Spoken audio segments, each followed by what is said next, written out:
Listen, we all know there are problems in this nation. We all know that this administration has got issues to deal with. We know that. We don't need Seer 1 to tell us that. You know, I read some of your comments. Oh, Seer 1. You know.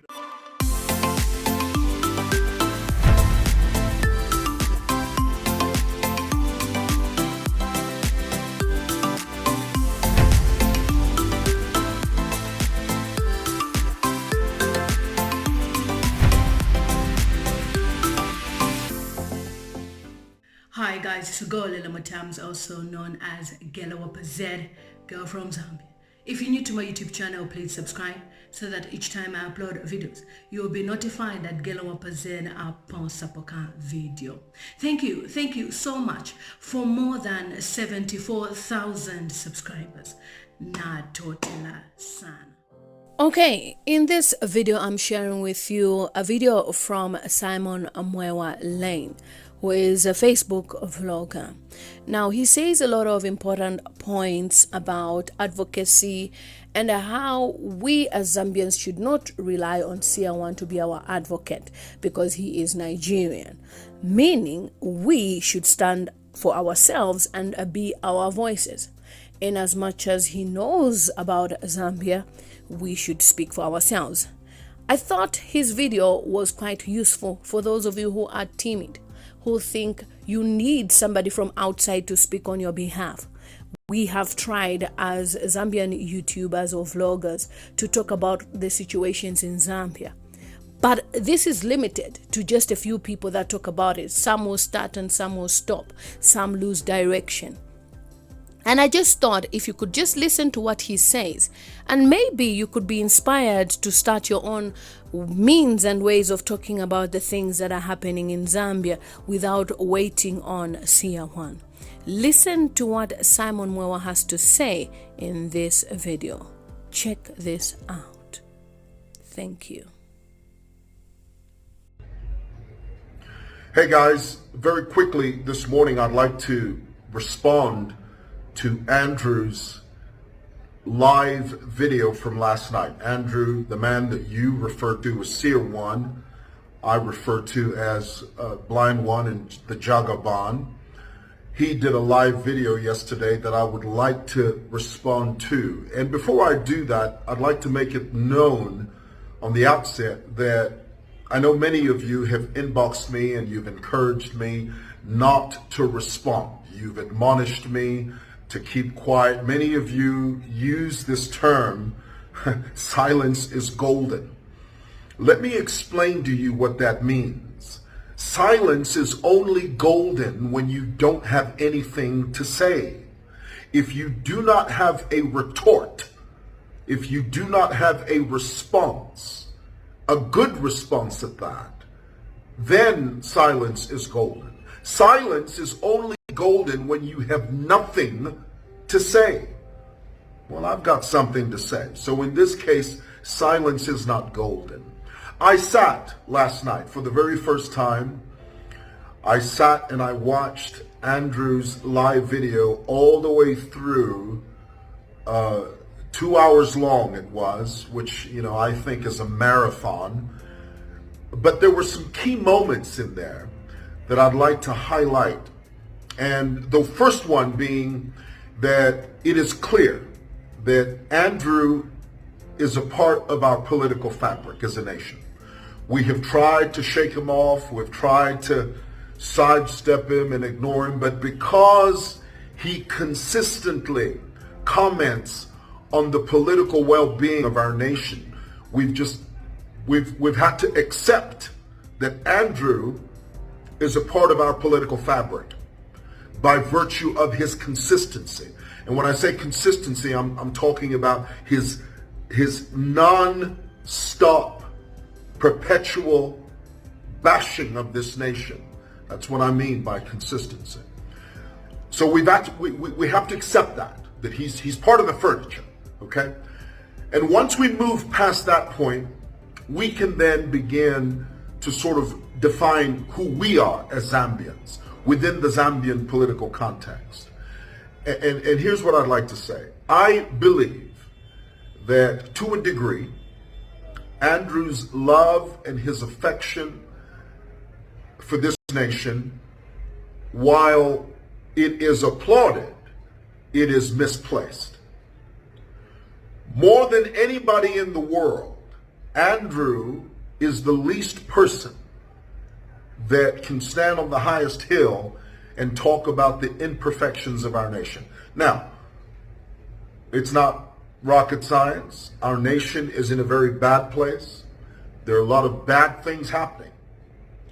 But there are Zambians at the forefront of trying to fix those things, of trying to bring some semblance of balance to those things. Zambians are the ones that are supposed to be doing it.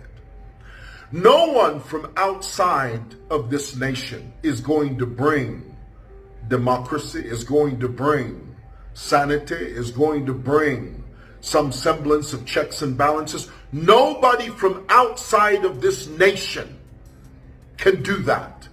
Why? Because their allegiance is not to us. Any foreign body that speaks for our nation can only do so to a degree, to a certain point. But beyond that, it's beyond them. The only ones that can save this nation is ourselves. Seer 1, blind 1, Andrew, the Jagaban, can only go so far. He can't go beyond a certain point. Why? Because he is not a citizen of this nation. Just like I am not a citizen of Nigeria. It doesn't matter how much I hoop, holler, scream, and shout. The Nigerians are not going to hinge their future on my opinion as a Zambian citizen. All they can do is listen. I mean, if they are going to listen. I mean, I don't have that type of clout. But my point is, only indigenous citizens of any nation can chart a path for a nation.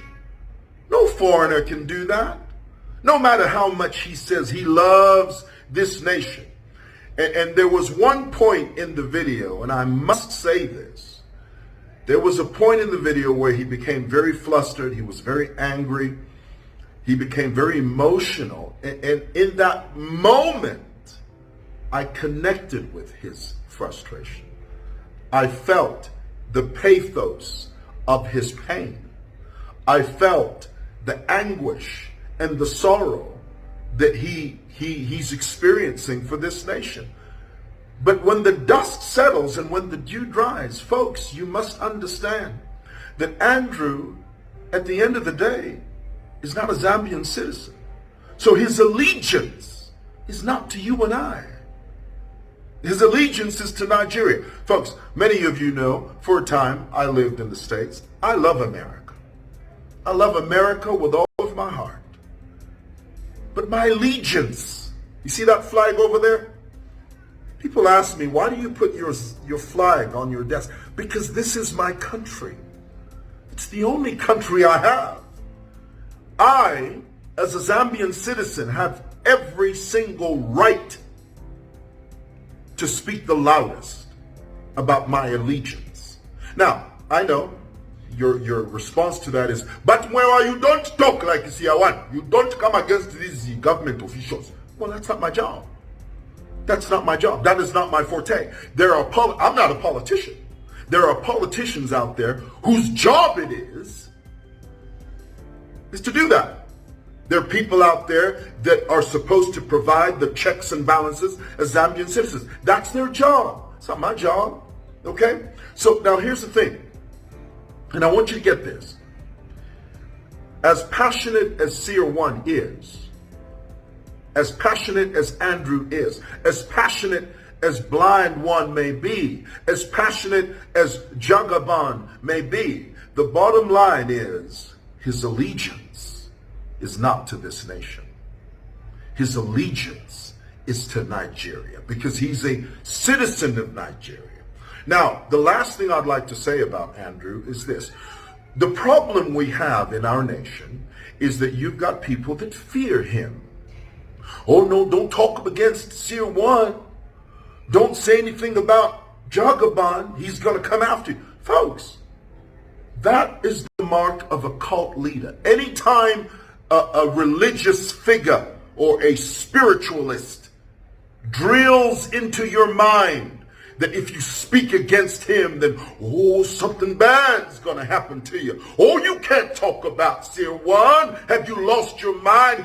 He's going to come after you. Folks, the most ridiculous, the most foolish, the most idiotic, the most pathetic thing I've ever heard in my life. He's a man just like you are. Don't you put him up where he's not supposed to be. And it's people like you that make him a god. You are the ones that give him the power that he doesn't even have. So here's my admonition. Okay, because some of you asked me the question, well, if you call Jagaban a false prophet, then who is a real prophet? Well, the real prophet, the Apostle Paul said, whatsoever things are noble, good, just, speak on these things. So if you've got a prophet, all he ever does is talk about, oh, this is going to happen. Or that. Listen, we all know there are problems in this nation. We all know that this administration has got issues to deal with. We know that. We don't need Seer 1 to tell us that. You know, I read some of your comments. Oh, Seer 1, you done opened my eyes. Oh, Seer 1, I didn't see it till now. Oh, Seer 1, you're so brave. And you, folks, he's preaching to the choir. He's telling you what you already know. And there you are, lifting him up and putting him on a pedestal where he does not belong. And you fear him. There's nothing to fear. During his video, he made reference to a minister that had called him to apologize to him. Why? Because you were scared of him. You fear him. There's nothing to fear. He's a man just like you. He's got flaws and faults and cracks and nooks just like you. He is nowhere near divine. He is nowhere near perfect. He has led you to believe that he's perfect. He's not. He's led you to believe that he's all powerful. He's not.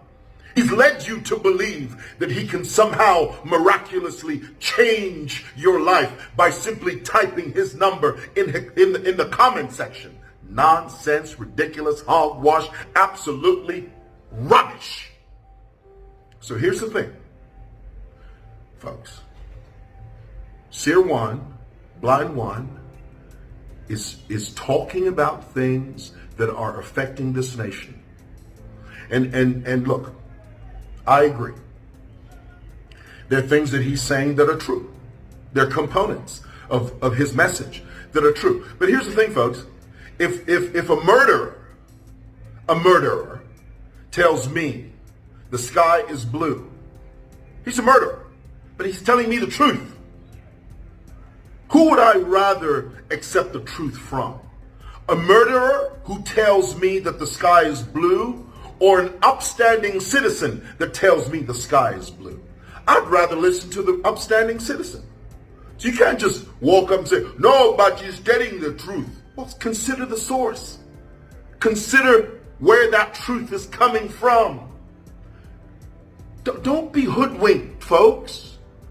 Don't be boxed into a corner by this spiritualist who somehow tells you that he's got the power of do as I say. Because at the end of the day, really, the truth is, everything that Andrew does, he does because he knows he's going to get money from you. That's what this is about. That's all it's about. And trust me when I tell you, there's no such thing as do as I say. It doesn't exist. You know why? Because God has miraculously gifted us with the ability to choose. Every single solitary human being on the face of this earth is a free moral agent. What we do, we choose. We are the captains of our destiny. We acquiesce to God's will. God never imposes his will onto us. We yield to his will. We acquiesce to his will. But we are never forced to do anything. There is not a single human being on this earth that can place a hoax on you to make you do what he wants you to do. So this idea that Seer 1, Blind 1, Andrew the Jagaban has some type of miracle working power that can cause you to do things that you do not want to do, that is a money-making scheme, folks. Take it as that. It's a money-making scheme. So here's the bottom line. Yes, Andrew said some things last night that were true about the current administration. We agree with that. But to suggest that Andrew has some type of power is erroneous. That's what he wants. He wants to convince you that he is all powerful. Honey, he's a man just like you. So take what you will from that and understand that don't fear him. You can lend him your ear if you want, but I'm not going to allow that man to pour oil into my ear on a consistent basis at the expense of my own nation. I'm a Zambian citizen. He's not. No matter what happens, he can never come to my rescue as a Zambian citizen. Vice versa, I can never go to Seer 1 and go to his rescue if something's happening in Nigeria, because he's a Nigerian citizen. I'm a Zambian citizen. That nation over there, see that flag? My allegiance is to that flag. No other flag on the earth, on earth, just that one. Okay? Please don't forget to subscribe and hit the notification button and follow me on all social media platforms. It's simply at Lily Motams.